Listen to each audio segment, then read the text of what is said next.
ఓవైసీకి ఒక పెద్ద ఊరట. AIMIM all India Majlis Ittehadul Musalman party గుర్తింపు రద్దు చేయాలి అన్నటువంటి పిటిషన్ని సుప్రీంకోర్టు కొట్టివేయడం. ఈ సందర్భంగా కీలక వ్యాఖ్యలు చేసింది.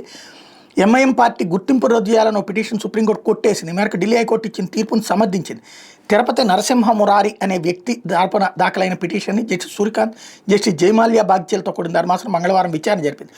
పిటిషన్ తరపున విష్ణుశంకర్ జైన్ అనే న్యాయవాది వాదనలు వినిపిస్తూ ఎంఐఎం పార్టీ ముస్లింల్లో ఇస్లామిక్ విద్యను పెంపొందిస్తామని, షరియా చట్టం పట్ల అవగాహన పెంచుతామని చెప్తోందని అభ్యంతరం వ్యక్తం చేశారు. దీనికి ధర్మాసనం స్పందించి దీంట్లో తప్పే ఉంది, ఇస్లామిక్ విద్యను బోధించడం తప్పేమీ కాదు, మరిన్ని రాజకీయ పార్టీలు అలా విద్యాసంస్థలను ఏర్పాటు చేస్తే మేము స్వాగతిస్తామని వ్యాఖ్యానించి దీని మీద న్యాయవాది స్పందిస్తూ వేదాలు, ఉపనిషత్తులు, పురాణాలు నేర్పించడానికి హిందూ పేరుతో తాను ఒక రాజకీయ పార్టీ పెడతానంటే ఎన్నికల సంఘం అంగీకరించదని, ఇది వివక్షేనని అన్నారు. దీనికి ధర్మాసనం బదిలిస్తూ వేదాలు, ఉపనిషత్తులు బోధించడానికి ఈసీ అభ్యంతరం చెప్తే సంబంధిత వేదికలపై ఫిర్యాదు చేయండి, చట్టం తప్పకుండా తగిన చర్యలు తీసుకుంటుందని స్పష్టం చేసి, ఓ మతపరమైన చట్టానికి రాజ్యాంగం రక్షణ కల్పిస్తున్నప్పుడు ఆ మతపరమైన చట్టాన్ని తాము బోధిస్తామని ఏదైనా రాజకీయ పార్టీ చెప్తే అందులో అభ్యంతరాలు ఉండక్కర్లేదని తెలిపింది.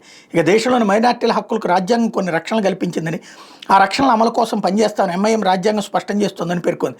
సమాజం శ్రేయస్సు కోసం కృషి చేస్తామని హామీ ఇచ్చినప్పటికీ సమాజంలో మతపరమైన చిచ్చురేపే పనులు చేసే పార్టీలు, అభ్యర్థులు ఉండే అవకాశం ఉందని ధర్మాసనం పేర్కొంది. కొన్ని పార్టీలు కులంపై ఆధారపడి రాజకీయాలు చేస్తున్నాయని సమాజానికి ప్రమాదకరమని వ్యాఖ్యానించింది.